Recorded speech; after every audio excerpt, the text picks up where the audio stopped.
محمدا صلى الله عليه وسلم أرسله بالحق بشيرا ونذيرا وداعيا إلى الله بإذنه وسراجا منيرا. وقد قال الله عز وجل في كلامه الكريم: إن الله وملائكته يصلون على النبي يا أيها الذين آمنوا صلوا عليه وسلموا تسليما. صلى الله على سيدنا محمد وآله وصحبه وسلم. صلى الله على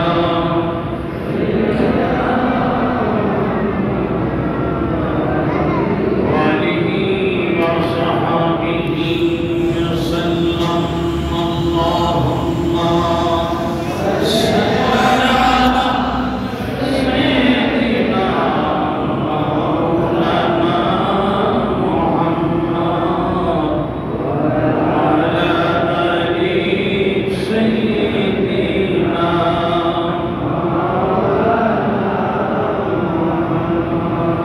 يا رسول الله حبيب خالق کے تاتوئی برگزیدہ جلالی پاک بھی ہم تاتوئی. اللہم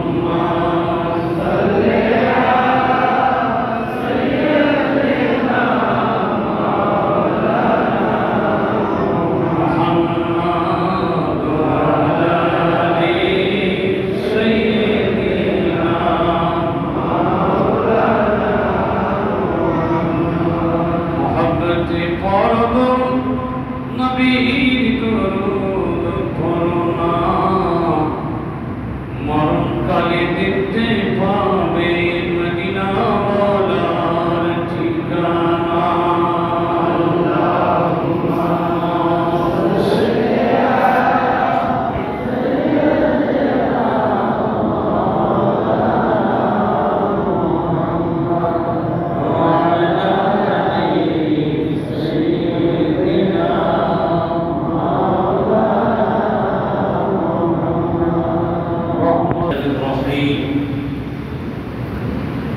ولا يحسبن الذين يبخلون بما آتاهم الله من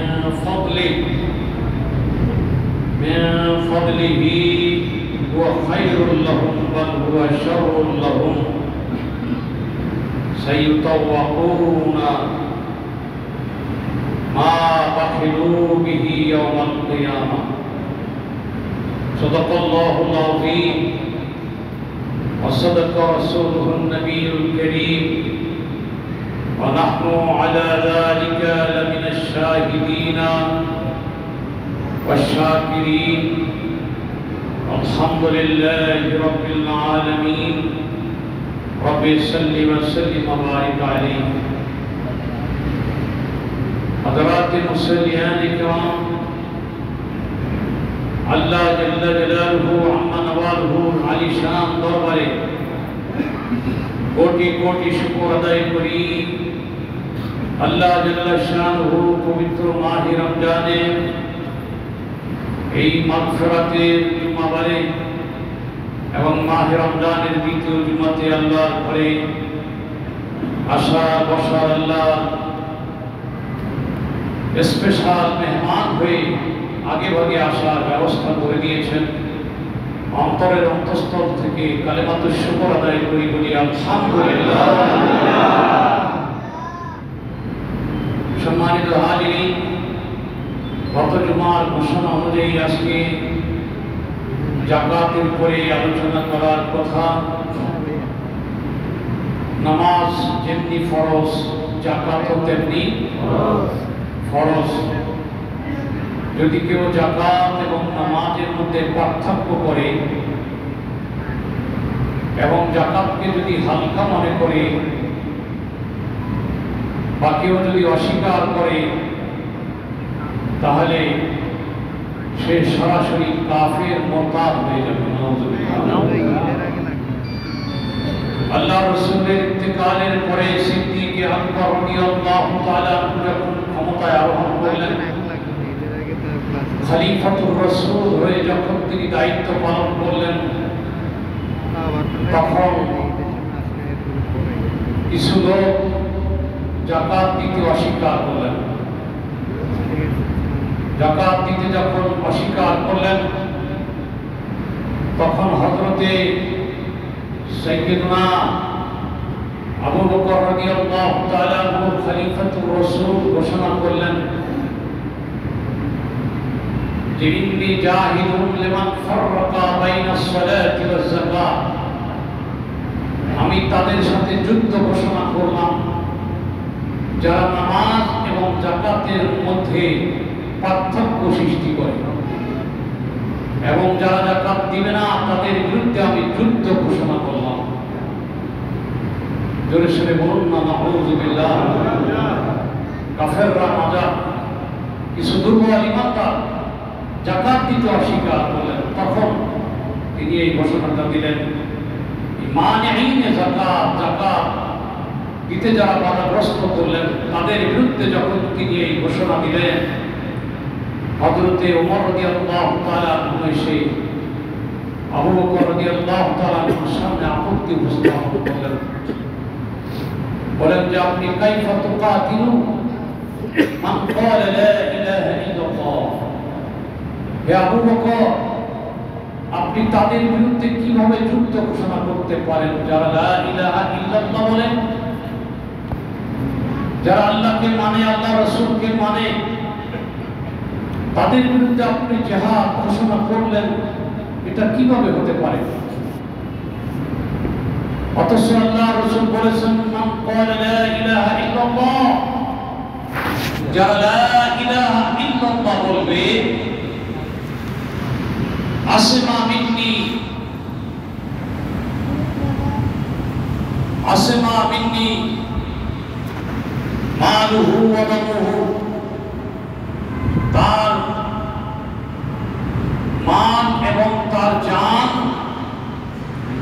আমি নবীর থেকে নিরাপদ। আল্লাহ রাসূল যেখানে বলেছেন মান ক্বালা লা ইলাহা ইল্লাল্লাহ আসমা মিন্নি মালুহু ওয়া দামুহু, তার মাল এবং তার রক্ত, তার জীবন আমার থেকে নিরাপদ। তখন সাথে সাথে আবু বকর রাদিয়াল্লাহু দাঁড়িয়ে গেলেন, দাঁড়িয়ে বলেন যে শুনো, আমি তাদের বিরুদ্ধে জিহাদ করবই করব যারা আল্লাহর রাসূলের আমলে উটের রশির যাকাত দিয়েছেন। সুবহানাল্লাহ।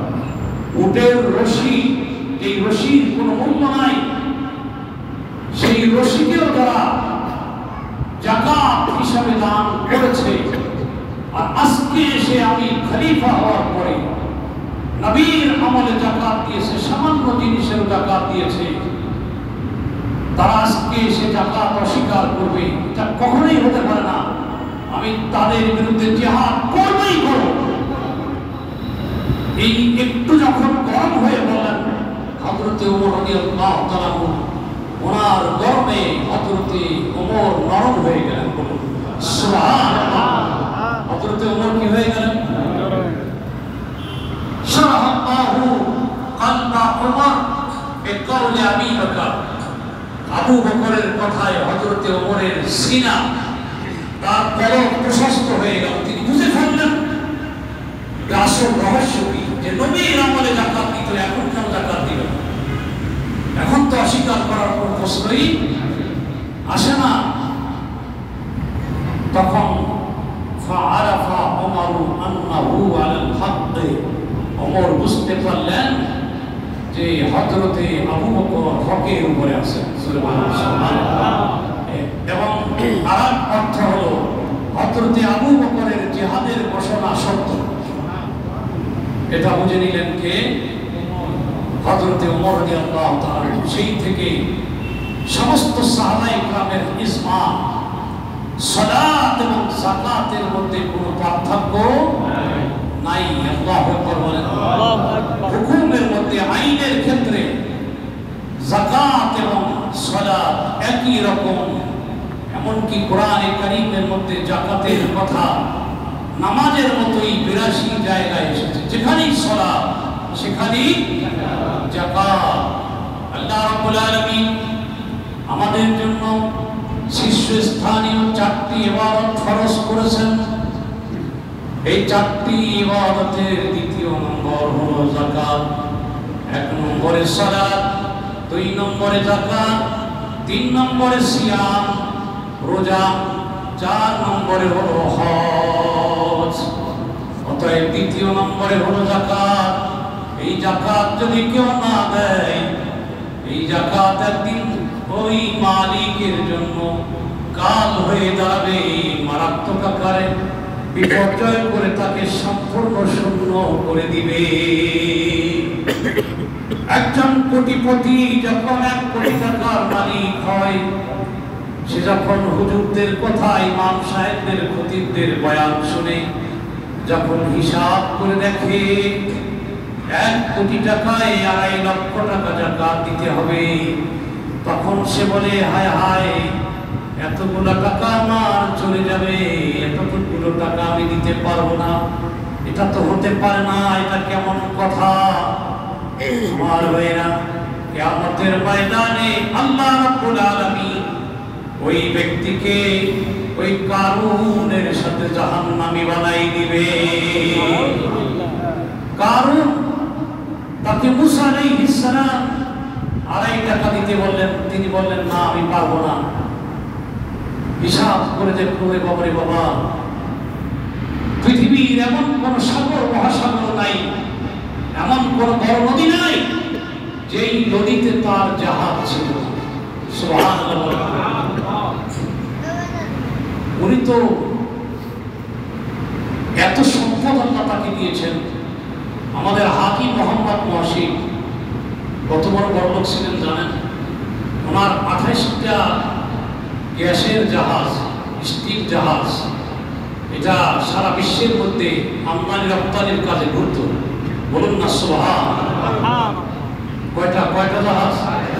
২৮টা জাহাজ। তখন জেমস ওয়াট বাষ্প ইঞ্জিন তৈরি করেছে। সেই বাষ্প ইঞ্জিনের মাধ্যমে জাহাজ চলাচল করত।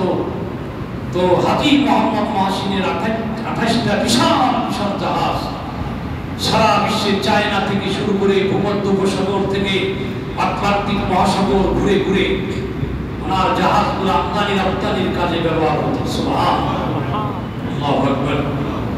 একবার ঘটনা হলো, সাইক্লোন, বঙ্গোপসাগরে সাইক্লোন দেখা দিয়েছে।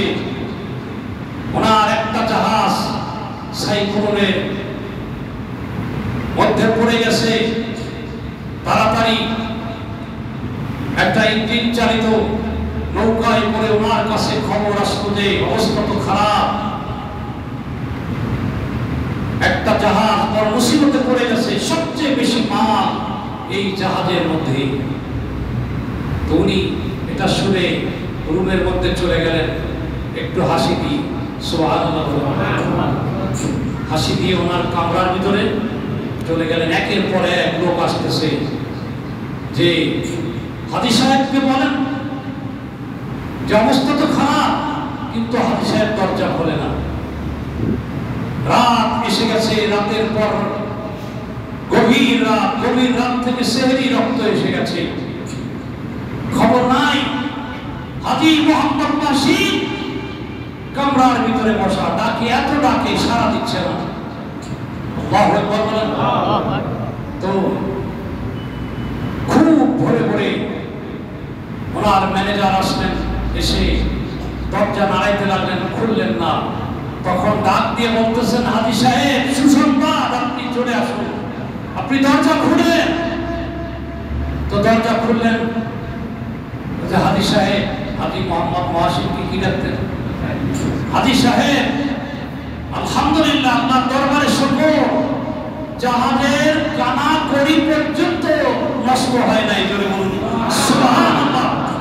অথচ সাইক্লোন এর উপর থেকে চলে গেছে, জাহাজের কিছুই হয়নি, সব মাল নিরাপদ, মাঝি মাল্লারা নিরাপদ, ক্যাপ্টেন নিরাপদ, কুররা নিরাপদ, খালাসিরা নিরাপদ। সুবহানাল্লাহ। তখন হাজী মোহাম্মদ মহাসিন মুস্কি এসে বললেন, আরে তোমরা টেনশন করতেছো, আমি কেন টেনশন করবো? কারণ আমি তো 2.5% আল্লাহর হক আদায় করে দিচ্ছি। আল্লাহু আকবার বলেন না? আমার প্রত্যেকটা জাহাজের প্রত্যেকটা মালের, এমনকি যেই জিনিস হিসাবের মধ্যে আসে না সেটাও আমি হিসাবে ঢুকাই দিচ্ছি। সেটা হলো জাহাজের পাশ, নাটবল্টু, এগুলোর তো যাকাত আসবে না, কিন্তু এগুলোর মূল্য সহ আমি যাকাত পরিশোধ করে আল্লাহর জিম্মায় নিয়ে দিয়েছি। আল্লাহু আকবার বলেন। তো আমার তো দরকার নাই, যার মাল সে হেফাজত করবে। সুবহানাল্লাহ, সুবহানাল্লাহ।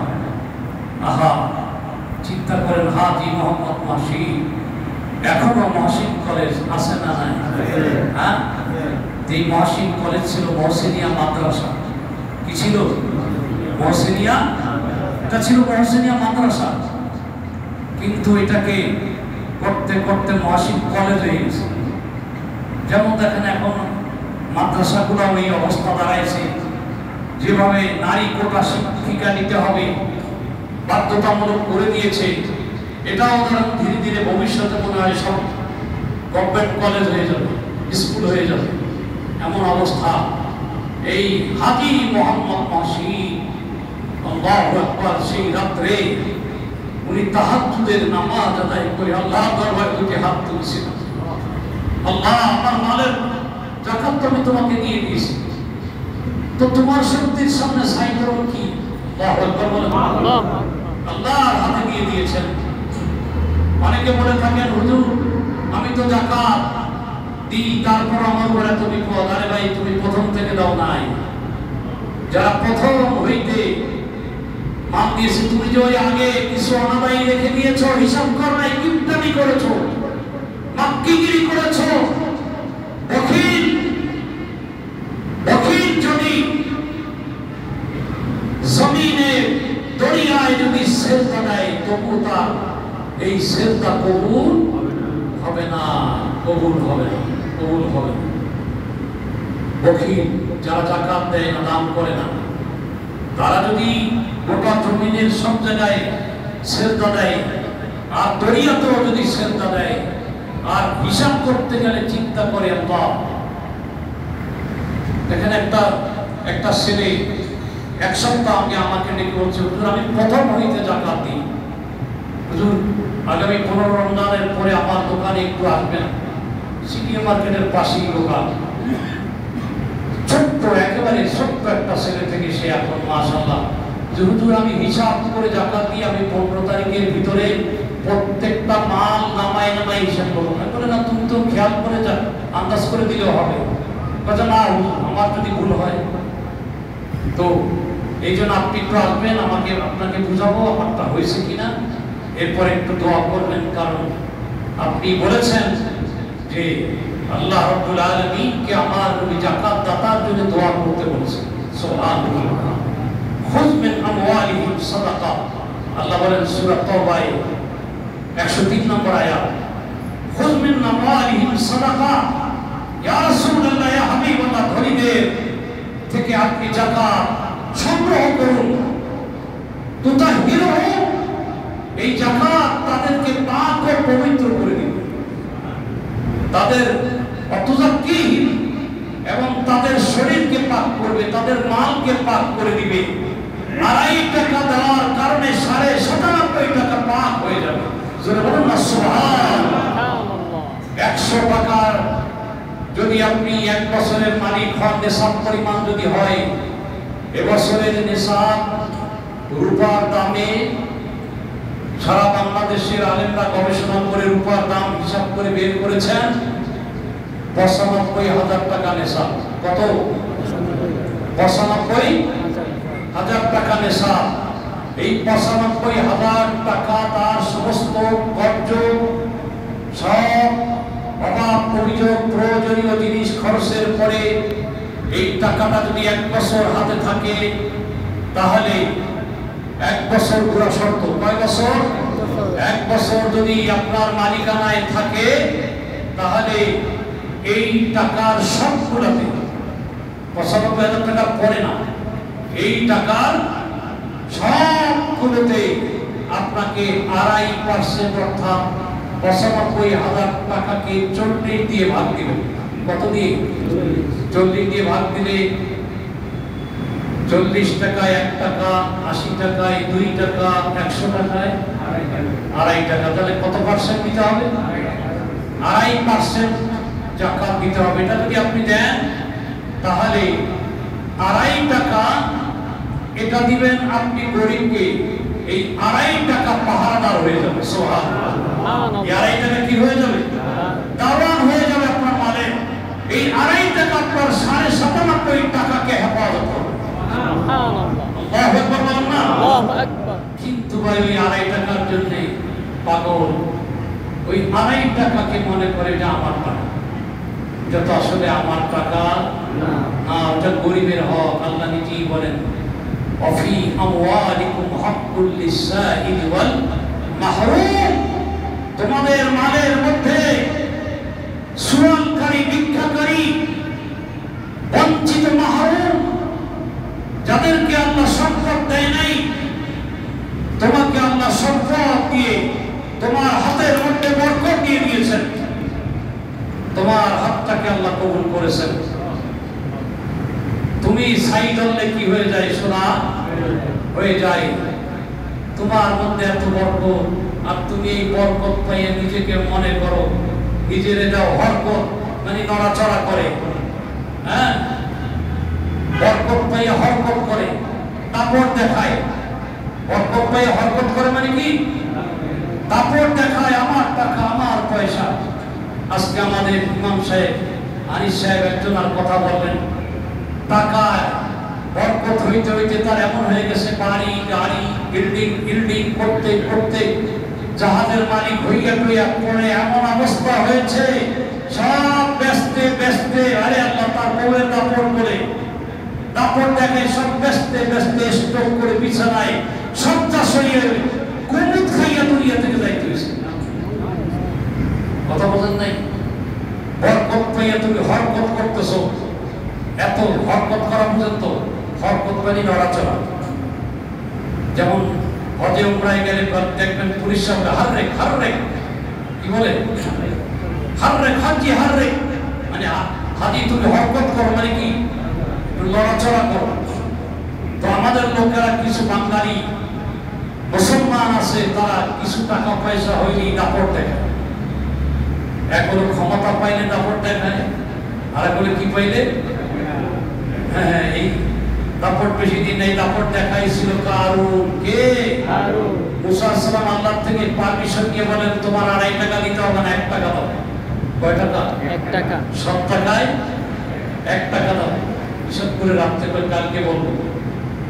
কালকে বলবো বাবারে বাবা, সারা বিশ্বে জাহাজের মধ্যে এগুলো যদি হিসাব করি তো কয়েক জাহাজ চলে যাবে।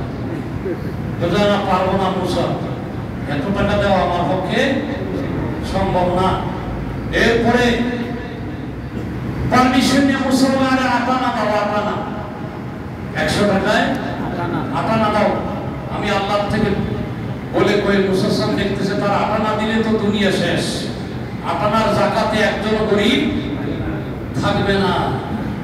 হ্যাঁ, দেখেন বিভিন্ন জায়গাতে ডকুমেন্ট আছে। বরিশালে একটা ইউনিয়ন আছে, ওখানকার এক গ্রুপ অফ ইন্ডাস্ট্রিজের মালিক জাকাত দিতে দিতে ওই এলাকায় জাকাত নেওয়ার মানুষ নেই।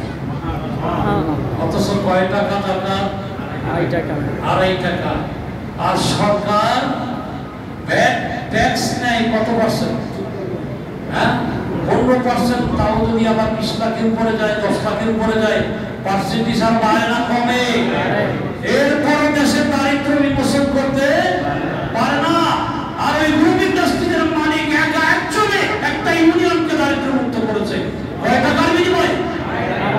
2.5% বিনিময়ে। চিন্তা করে দেখেন, আল্লাহু আকবার বলুন না। আল্লাহু আকবার। আর আমাদের লোকেরা আবার বলে যে সরকারকে ট্যাক্স দেই, আমি আবার যাকাত কেন দেব? বলে না বলে?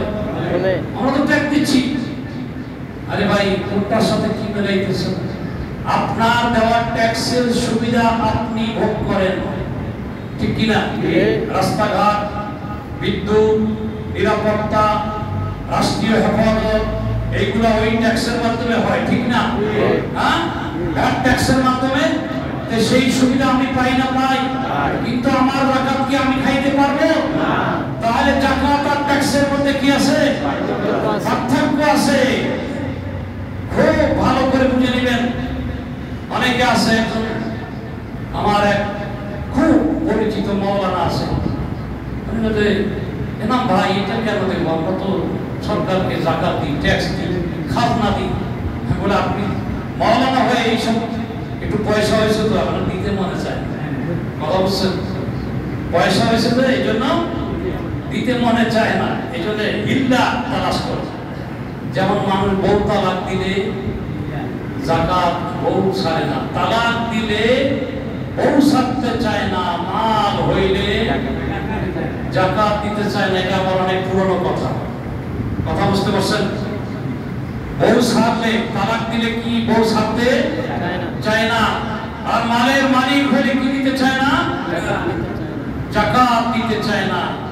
তো কারুন যখন এভাবে রাজি হলো না, এবারে বলেন কারুন, এখনো তোমার সময় আছে, তুমি এখনই তোমার উপর বিপদ আসবে। দেখি না এ কথা বলতে, এবার মাটি আস্তে আস্তে মাটি তার পায়ের নিচের মাটিটা নরম হয়ে গেল। এবারে পায়ের নালা পর্যন্ত টাকনুগিরা পর্যন্ত ঢুকে গেল। বলো যে কারণ এখনো বলো দিবি কিনা? বলে না, দেব না। চিন্তা করে দেখেন, না এখনো দেব না। আমাদের মধ্যে কিছু পয়সাওয়ালা আছে, মৃত্যুর সময় দান করতে চায় না, দেখে যে মরবে, তারপর একটু সদকা দিতে চায় না। সদকা তো তারুদ্দুল বালা, সদকা বালা মুসিবত দূর করে দেয়। দান কি করে দেয়? সব বালা মুসিবত দূর করে দেয়। হযরতে জাফর সাদিক আলাইহির রহমান, ইমাম যাইনুল আবিদিনের নাতি, হযরতে যাইনুল আবিদিনের নাতি, আওলাদে রাসূল। ওনার সময় একজন জালেম ব্যক্তি ছিল, সন্ত্রাসী ছিল, সন্ত্রাসী। ওই সন্ত্রাসী লোকটা যাকাত এমন নির্যাতন করত, এলাকাবাসী এসে ওনার কাছে দাবি দিলেন, হুজুর আপনি যদি দোয়া করেন হয় সে হেদায়েত হবে, না হয় সে ধ্বংস হবে।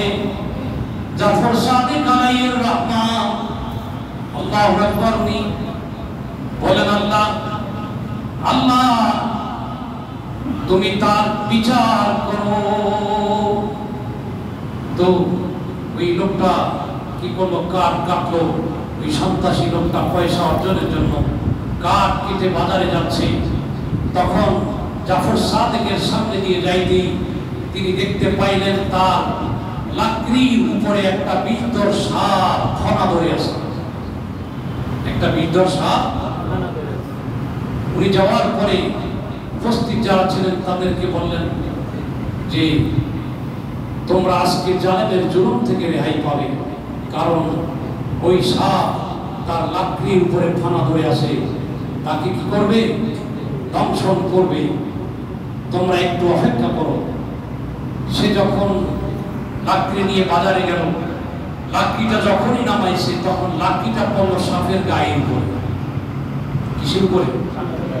সাপটা মারা গেল, তাকে দংশন করলো না, সে নিরাপদে ফিরে আসলো। সবাই এলাকাবাসী এসে ওনাকে বলে, হুজুর ওই আপনার কথা তো খাটলো না, লোকটা তো নিরাপদে এসে গেছে। তখন তাকে ডাকলেন, ডাকার পরে বলেন, এই যুবক, তোমার তো এরকম হওয়ার কথা। আচ্ছা, তুমি যাওয়ার সময় কি ভালো কাজ করেছো বলো? বলছে, যাওয়ার সময় দেখি হঠাৎ করে একজন অভাবী মানুষ, না খাওয়া মানুষ আমার সামনে হাত পাচ্ছে। আমি তখন তাকে 1 দিরহাম দিয়ে দিলাম। দিয়ে দিলাম 1 দিরহাম দিয়ে দিলাম। তখনই জাফর সাদিক বললেন, as-সাদকাতু তারুদ্দুল বালা, সদকা বিপদ দূর করে দেয়। সুবহানাল্লাহ, সুবহানাল্লাহ। যে আজকে তুমি এই দানটা করার কারণে আল্লাহ রাব্বুল আলামিন তোমার লাকড়ি দিয়ে ওই সাপটাকে মেরে ফেলছে। অতএব আমার ভাইরা, আল্লাহ যে বলছেন তুতাহিরু হুম ওয়া তুযাক্কিহি, ইয়া রাসূলুল্লাহ আপনি মাল নেন, যাকাত উসুল করেন, তাহলে তাদের সবকিছু পাক ও পবিত্র হবে, তাদের দেহ কলব পবিত্র হবে, তাদের মাল পবিত্র হবে। পবিত্র মাল কোনদিন ধ্বংস হয় না। জোরে সোরে বলুন না সুবহানাল্লাহ। অতএব যারা প্রথমত হিসাব করে যাকাত দেয়, তারা কোনদিন ওই ব্যবসায়ী বলতেছে আমার মাল শুধু বাড়তেছে কমতেছে। সিটি মার্কেটের অনেকজন ব্যবসায়ী আমাকে বলে যে আমার মাল কমতেছে না বাড়তেছে, শুধু বাড়তেছে। যে টাকা একটু যখন অ্যামাউন্ট যাকাত বেশি দিই, তখন একটু দিলের মধ্যে খটকা লাগে, একটু লোভ ধরে, কিন্তু চোখ খাড়ি দিয়ে ফেলে। যার কারণে দেখে আল্লাহ বাড়ায় দেয়, যা দিয়েছি তার থেকে বহুগুণ বাড়ায় দেয়। অকল্পনীয়ভাবে আল্লাহর পক্ষ থেকে অর্ডার চলে আসে। জোরে সোরে বলুন না সুবহানাল্লাহ। হযরতে হাজিরিন, এজন্য যাকাত আমাদেরকে দিতেই হবে। যাকাতের নিসাব কত বলছিলাম সবাই বলেন? ৯৫,০০০ টাকা। কত? ৯৫,০০০ টাকা পরিমাণ। যদি কারো ব্যবসায়িক পণ্য কিসে কিসে, 1 নম্বর সোনা রূপা। সোনা রূপা, সোনা যদি শুধু সোনা থাকে আর কিছু নাই, রূপাও নাই টাকাও নাই, যেমন আমাদের মামুনদের কাছে কি আছে? স্বর্ণ আছে আর কিছু নাই, তখন ৭.৫ ভরি হতে হবে। ৭.৫ ভরি হলে এটাকে আরবিতে বলে ২০ মিসকাল। এই ২০ মিসকাল ৭.৫ ভরি যদি থাকে, তাহলে অর্ধ মিসকাল যাকাত দিতে হবে। মানে এটা থেকে সে যাকাত দিবেন। এখন মহিলারা তো যাকাত টাকা পাবে কই? তো তাদের স্বর্ণ বিক্রি করে হলেও কি দিতে হবে? এখন ম্যাডামেরা তো বেচবে না, আপনি যত যা করেন ওটা কিন্তু আলমারির ভিতর থেকে বের করবেন না, ঠিক তো? আপনি স্বামী হিসাবে কি করবেন? আপনি তার খলিফা, প্রতিনিধি হয়ে আপনার পক্ষ থেকে দিবেন যে দেখো তোমার পক্ষ থেকে দিলাম, হ্যাঁ আমি তোমার পক্ষ থেকে এই যাকাতের টাকা তুমি তোমার আত্মীয় স্বজন যাকে আছে তাদেরকে দিবে। আত্মীয় স্বজন বলতে কারা বোঝায়? প্রথম হলো ভাই, গরিব ভাই, যার কাছে ৯৫,০০০ টাকা নাই, যার কাছে ৯৫,০০০ টাকা নাই, অভাবী, তাকে যাকাত দেবেন। প্রথম পাবে ভাই, তারপরে হলো ভাইপুত, ভাগিনী, ভাতিজি, এরপরে আসবে চাচা, চাচাতো ভাই, চাচাতো বোন, তারপর আসবে ফুফু, ফুফাতো ভাই, ফুফাতো বোন, তারপর আসবে এদের সন্তানেরা। এইভাবে একের পর এক সন্তান, তারপর আসবে যে মামার গোষ্ঠী, খালার গোষ্ঠী পরে। কিন্তু রক্ত সম্পর্ক বলতে কাদেরকে বোঝায়? আমাদের বাংলাদেশে কিন্তু বেশি আপন হয় মামার গোষ্ঠী, খালার গোষ্ঠী, ঠিক না বেঠিক? অর্থাৎ মাতৃদিক থেকে অগ্রাধিকার পায়, সন্তানরা নানা বাড়ির দিকে আকর্ষণ, ঠিক কিনা? কিন্তু কোরআন হাদিস অনুযায়ী মূল রক্ত ব্লাড কানেকশন হলো ভাই, চাচা, ফুফু, ভাতিজা, ভাতিজি, এরা হলো আসল রক্ত সম্পর্কীয়। খবরদার, এরা কিন্তু আসল। পরের স্টেপে আসবে মায়ের গোড়া, আগে বাবা, বাবা আগে, কারণ বাবার বীর্যের মাধ্যমেই আমার অস্তিত্ব, ঠিক না বেঠি? অতএব বাবার রক্ত যেদিকে সেটা হলো রক্ত সম্পর্ক। এরপর আসবে মায়েরটা। যদিও মা সন্তানের কাছে বাবার থেকে ৩ গুণ বেশি আপন, ৩ গুণ বেশি ভালো আচরণের অধিকারিণী, তারপর কিন্তু মেইন হলো বাবার দিকটাকে গুরুত্ব দিতে হবে। যদি আপনি আপনজনদেরকে না দিয়া পথে ঘাটে ফকির বাইরে বন্ধু বন্ধু দূরে এদিক সেদিক বা মাদ্রাসায় দিলেন, ওদেরকে দিলেন না, তাহলে কিন্তু কিয়ামতের ময়দানে আল্লাহ আপনার সাথে কথা বলবেন না। আল্লাহ কি বলবে না? কথা বলবে না। আপনজনদেরকে বাদ দিয়ে বাইরে কাউকে দিলে আল্লাহ তার সাথে কি বলেন না? কথা বলবেন না কিয়ামতের ময়দানে। আল্লাহ গুসা থাকবেন। সুবহানাল্লাহ। রক্ত সম্পর্ক ঠিক রাখেন এই জন্য এগুলো দিয়ে এখন আসেন তাদেরকে দেওয়ার সময় যাকাত বলতে হবে কিনা। না, যাকাত বলা জরুরি না। না বলেও উপহার বলেও আপনি যাকাত দিতে পারবেন, যেহেতু যাকাত বললে একটু লজ্জা পাবেন। এই জন্য আপনি যাকাত বলা ছাড়াও যাকাত দিলে তবে দেখতে হবে তার কাছে সে যোগ্য কিনা, নিসাব তথা ৯৫,০০০ টাকা তার কাছে আছে কিনা। যদি থাকে দিতে পারবেন, আপনি তাকে দিতে পারবেন। তো সোনা রূপা, যদি সোনার সাথে রূপা বিস্তৃত হয়ে থাকে তাহলে কিন্তু স্বর্ণ যাই থাকুক, ১ ভরি ২ ভরি ৩ ভরি ৪ ভরি ৫ ভরি যাই থাকুক, রূপায় কনভার্ট হয়ে যাবে। রূপায় কনভার্ট হয়ে ৫.৫ তোলা রূপা তথা ৯৫,০০০ টাকা। কত? ৫.৫ তোলা রূপার বর্তমান বাজার মূল্য ধরা হয়েছে কত? ৯৫,০০০ টাকা। এই টাকায় রূপান্তরিত স্বর্ণ তখন রূপায় যাবে। এবং এটার সাথে এখন আরেকটা প্রশ্ন হলো, এটার সাথে এখন যদি টাকা থাকে, কিছু স্বর্ণ আছে বা রূপা আছে, সাথে কি আছে? টাকা আছে, তাহলে টাকাটা মিলবে কিনা? قال الإمام كمال الدين ابن الهمام في فتح القدير, ফাথুল কাদিরের মধ্যে এসেছে যে উরুদুত তিজারাতি ইউযাম্মু বা'দুহা ইলা বা'দিল কিমা ওয়া ইন ইখতারাফাত আজনাসুহা, যে এগুলো সব এক হয়ে যদিও তার জাত ভিন্ন ভিন্ন, কিন্তু এগুলো যদি থাকে, প্রয়োজনীয় সামগ্রীর পর থাকে আর ১ বছর যদি থাকে, তাহলে সব টোটাল হয়ে তার উপরে যাকাত দেওয়া হবে। এর উপর মিশর থেকে হানাফি মাযহাবের এবং সিরিয়া থেকে হানাফি মাযহাব, এদিকে দেওবন্দ থেকে, করাচি থেকে, হাটাজারি থেকে, ঢাকা, বসুন্ধরা ফতোয়া গ্রুপ থেকে, সারা বাংলাদেশ আলিয়া লাইন, কওমি লাইন সবাই সম্মিলিতভাবে ফতোয়া দিয়েছে। وقد نقل هذا الإجماع غير واحد من العلماء. قال الإمام الخطبي في معالم السنن: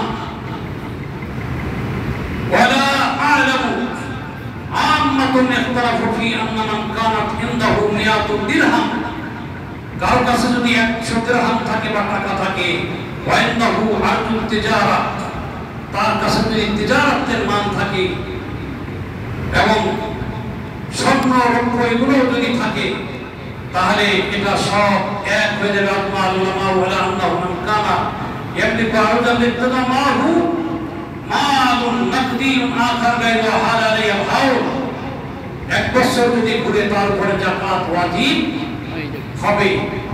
এবং এটার উপরে ভারত, পাকিস্তান, বাংলাদেশের এরা একটা কিয়াসি মাসালা বলেছেন। কিয়াসি মাসালা অর্থাৎ ১ ভরি স্বর্ণ আছে আর টাকা আছে, তো এই টাকাটা ১ বছর ঘুরছে, কিছু টাকা আছে, তাহলে স্বর্ণটাও টাকায় রূপান্তরিত হয়ে যাকাত দিতে হবে। কারণ এটা রূপার উপরে কিয়াস করছে যে স্বর্ণের সাথে রূপা থাকলে স্বর্ণ রূপায় যায়, অতএব স্বর্ণের সাথে টাকা থাকলে স্বর্ণ টাকায় যাবে। এটা হলো কিয়াসি মাসালা। এই কিয়াসি মাসালা যদি আপনি বলেন যে না আমি ওই হিসাবে দেব না, সেটা কিন্তু এটা আপনার ইচ্ছা, না দিলে কিছু করার নাই। তবে এটা ওলামা ইকরাম, বর্তমান বিশ্বের সমস্ত ওলামা ইকরাম এটার উপরে একমত। এভাবে যাকাত দিবেন। আল্লাহ রাব্বুল আলামিন আমাদেরকে যাকাত দেওয়ার তৌফিক দান করুন সবাই। আপনি হিসাব করার সময় কি করবেন? প্রথমে সোনা রূপা লিখবেন খাতায়, ২ নম্বরে নামের ব্যাংকে সঞ্চয়কৃত মাল, ডিপোজিট কত আছে, bank balance, deposit, bond, share, ইন্স্যুরেন্সে আপনি যা জমা দিচ্ছেন তা। ইন্স্যুরেন্স যদি অনিসলামিক হয় বা সাধারণ ব্যাংক হয়, সাধারণ ইসলামিক আপনি যা জমা দিচ্ছেন তা হিসাব হবে। এরপরে আপনার শেয়ার বাজারে কত আছে, বর্তমান ভ্যালু কত, এটা আপনি হিসাবে যোগ করবেন।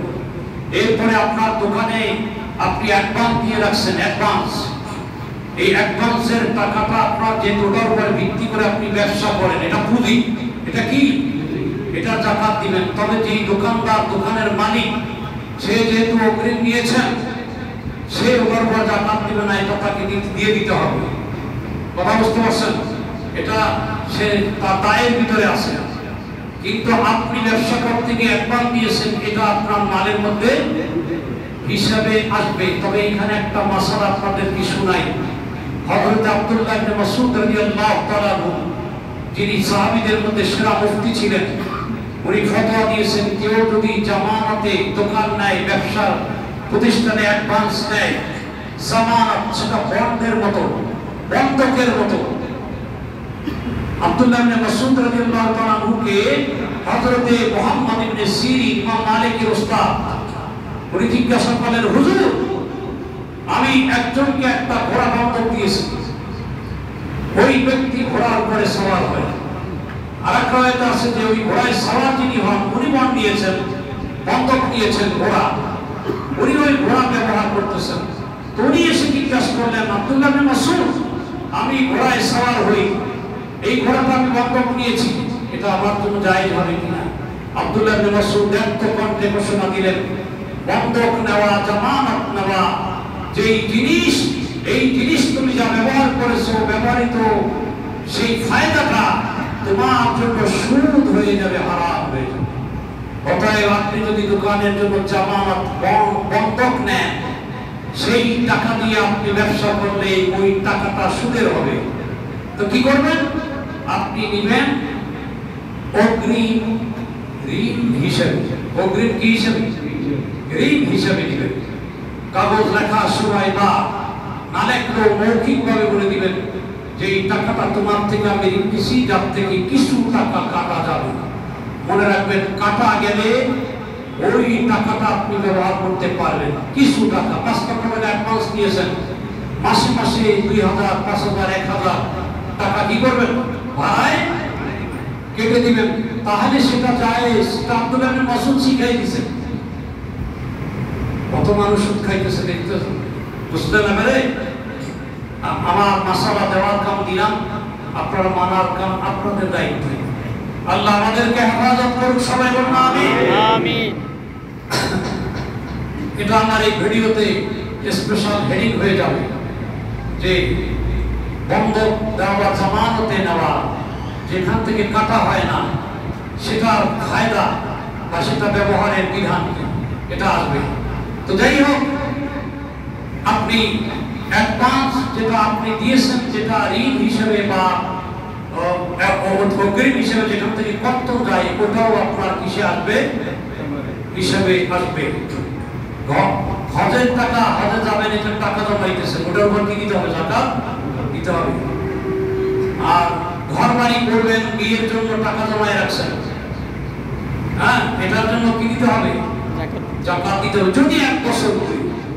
এরপরে আসেন ব্যবসার নিয়তে ক্রয় করা মাল, সম্পদ, যা কিছু কিনছেন, মোটর কিনেন, কেবল কিনেন, কাপড়, কসমেটিক, যা কিছু কিনেন, ব্যবসার জন্য আপনি মুরগি কিনছেন, মুরগি, ব্যবসার জন্য গরু কিনছেন, ব্যবসার জন্য আপনি ফ্ল্যাট বাড়ি বানায় রাখছেন, ব্যবসার জন্য জায়গা কিনে রাখছেন, ব্যবসার জন্য, ওটা মূল্যের, বিক্রয় মূল্যের জাকাত দিতে হবে। যেদিন জাকাত দিবেন সেই দিন বিক্রয় মূল্য ধরতে হবে। যেমন সোনার হিসাব করতে গেলে যেদিন হিসাব করবেন বাজারে যা দাম আছে, তার থেকে 18% কমাই ধরবেন বিক্রি করতে গেলে। ওরা 18% মাইনাস করে। কথা বুঝতে পারছেন? 18% মাইনাস করবেন। রূপাও এরকম দেখবেন কত পার্সেন্ট মাইনাস করে, এটা আপনারা হিসাব দিবেন, বিক্রয় মূল্য হিসেবে আপনি ধরবেন। তারপরে আপনার দোকানের মাল লড়ে বিক্রি করলেন, যেদিন জাকাত দিলেন, লড়ে বিক্রি করলেন কত হবে, সেই মূল্যটা ধরে জাকাত দিতে হবে। এতক্ষণে অনেকে চিন্তা, হুজুর এভাবে দিলে তো আমার দোকানের কিছুই থাকবে না, তাহলে কারুনের মতো কারবার হবে। কার মতো? দেখবেন যে এই টাকাগুলো আপনার জন্য কি হবে, ফোড়ার ভিতরে যদি একটা আঁশ থাকে, ঠিক কিনা? সব বাই করলেন, ফুল বাই করলেন, কি বাই করেন নাই? আঁশটা পুরোটা বের করেন নাই। এবারে কি হবে, আস্তে আস্তে সেপটিক ইনফেকশন, সেপটিক হবে, এরপরে ক্যান্সারের উদ্ধারণ করবে, এরপরে হবে ওই যে ইমাম সাহেব যার কথা বলছেন তার মতো অবস্থা, সব হারাইয়া তালাবুল কুল ফাউতুল কুল। যে আপনি যদি সব খাইতে চান সব চলে যাবে। সব খাইতে চাইলে এটা শুধু টাকা পয়সার বেলায় না, ক্ষমতার বেলায়। বিগত সরকার সব খাইতে চাইছে, সব চলে গেছে, বুঝলেন? বিগত সরকার অনুসারী মিলে মনে কষ্ট নিয়ে না, আপনারাও শিক্ষা নেন, ঠিক কিনা বলেন? হ্যাঁ, কি কষ্ট হইতেছেন নাকি? আবার যারা ভবিষ্যতে আসছে এরাও যদি সব খাইতে চায়, এদের সব হারিয়ে ফেলবে। এই জন্য সবসময় লিমিটে থাকতে হবে। যা আছে আলহামদুলিল্লাহ বলেন সবাই, যা আছে আলহামদুলিল্লাহ, আলহামদুলিল্লাহ, আলহামদুলিল্লাহ, আলহামদুলিল্লাহ। যাকাত দিবেন তো হিসাব করে ইনশাআল্লাহ, ইনশাআল্লাহ। আপনি মোহাম্মদ কাসিমের কথাটা মনে রাখবেন। আমরা হলে অমুক করে খতমে হেফাজত পড়াইতাম। কি পড়াইতাম? ইমাম সাহেবের কাছে আসলেই বলে, হুজুর আপনি একটা কোরআন খতম পড়াইবেন। কি বলবে? প্রথম তাড়াতাড়ি হেফাজত। কিন্তু হাজী মোহাম্মদ কাসিম 28টা জাহাজ সারা বিশ্ব ঘুরতেছে, উনি কি করতেছেন? রুমের মধ্যে ঢুকে তাহাজ্জুদ করতেছেন, নো টেনশন। আল্লাহ হেফাজত করেছে। ধরে বলুন না সুবহানাল্লাহ, সুবহানাল্লাহ। হাজী মোহাম্মদ কাসিমের সম্পদ এখনো আছে, এখনো। আশ্চর্য হয়ে যাবেন, আল্লাহ কাছে 2% জমা দিয়ে দিয়েছে। আল্লাহ মনে হয় বলে দিয়েছে, হাজী মোহাম্মদ কাসিম তোর মাল আমি যুগকে যুগ আমি এই জমিনের মধ্যে রেখে দেব, তোর নামটা মুছে যাবে না। আল্লাহু আকবার। কি কাজ করে গেলেন হাজী মোহাম্মদ কাসিম। আল্লাহু আকবার। এরপরে দোকানের বিক্রি করার জন্য রাখা পণ্য, সেটার যাকাত দিতে হবে। ব্যবসায়িক ভূমি পণ্য, ব্যবসার নিয়তে রিয়েল এস্টেটের ব্যবসা করেন, সেটার মূল্যের উপরে যাকাত দিতে হবে। তবে স্থায়ী বসবাসের জন্য যেই জায়গা, যেই বিল্ডিং, যেই ভাড়াঘর, ভাড়ার যাকাত আসবে, বিল্ডিং এর মূল্যে যাকাত। যেই ফ্যাক্টরি আছে, ফ্যাক্টরির আসবাবপত্র, যেগুলো যন্ত্রপাতি, না যাকাত আসবে না। ওখান থেকে যা প্রোডাকশন হয় সেটা যদি 1 বছর ঘুরে কি হবে, যাকাত হবে। কথা বুঝতে পারছেন? যেমন আপনি ওকে বলে দুধের গরু রাখছেন, দুধের গরুর মূল্যে যাকাত আসবে না, তবে ওটা যে দুধ বিক্রি করে টাকাটা জমা হয়, এটা যদি নিসাব পরিমাণ হয় কি হবে, যাকাত হবে। বুঝতে পারছেন জিনিসটা?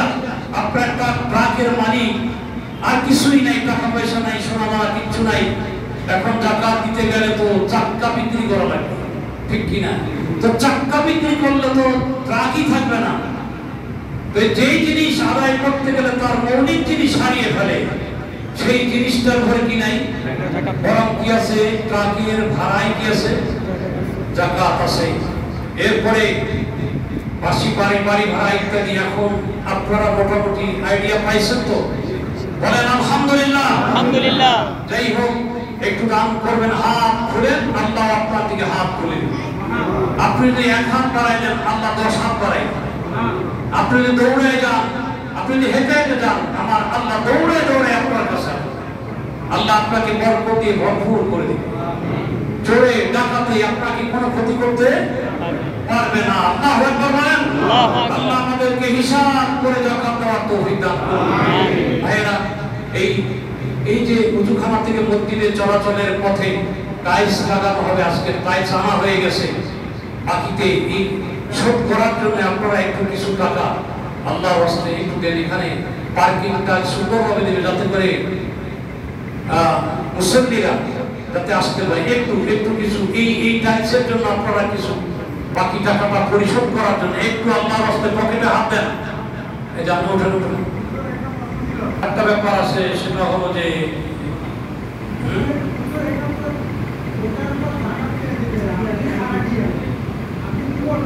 হ্যাঁ, আপনি তো ভাড়াটিয়া, আপনি ওটা পুঁজি, ওটা দিয়ে ব্যবসা করতেছেন, ওটা জাকাত দিতে হবে। আপনি ছেড়ে দিলে মাত্রই পাবেন না টাকাটা। এই জন্য এটা হলো আপনি ছেড়ে দিলেই টাকা পাবেন যেহেতু, এবং ওটার উপর ভিত্তি করে কি করতেছেন, ব্যবসা করতেছেন, এটা জাকাত দিতে হবে। যদি টাকা ফেরত পাওয়া যায়, পাওনা দুই প্রকার। পাওনা কয় প্রকার? দুই প্রকার। একটা হলো দুর্বল পাওনা, আর একটা হলো শক্তিশালী পাওনা। যেই টাকাটা অবশ্যই পাবেন সেটা হিসাব করে জাকাত দিতে হবে। আর একটা পাওনা আছে যে পাওনাটা যে নিচে কর্জ, সে দিচ্ছে, দিবে দিবে, এরকম ধানাই টানাই করতেছে। বাংলায় কি বলে? ধানাই টানাই। এরকম পার্টি আসে না নাই? এটাকে বলে দুর্বল পাওনা। যেমন স্বামীর কাছে বউয়ের মহারণা পাওনা, স্বামী ধানাই বানাই করতেছে, কি দেয় না? মহারণা দেয় না, এটাকে দুর্বল পাওনা বলে। আপনারা সবাই বিবি সাহেবের মহারণা দিচ্ছেন তো? এটার জবাব ভালো মতো আমি পাই নাই কোনো সময়। এই মহারণা যদি না দেন, মারা যান, কিয়ামতের ময়দানে জিনাকারী হয়ে আল্লাহ উঠাবে। নাউযুবিল্লাহ বলেন। নাউযুবিল্লাহ। তাড়াতাড়ি দিয়ে দেন, তাড়াতাড়ি দিয়ে দেন, আল্লাহ কবুল করুন। আমিন আমিন।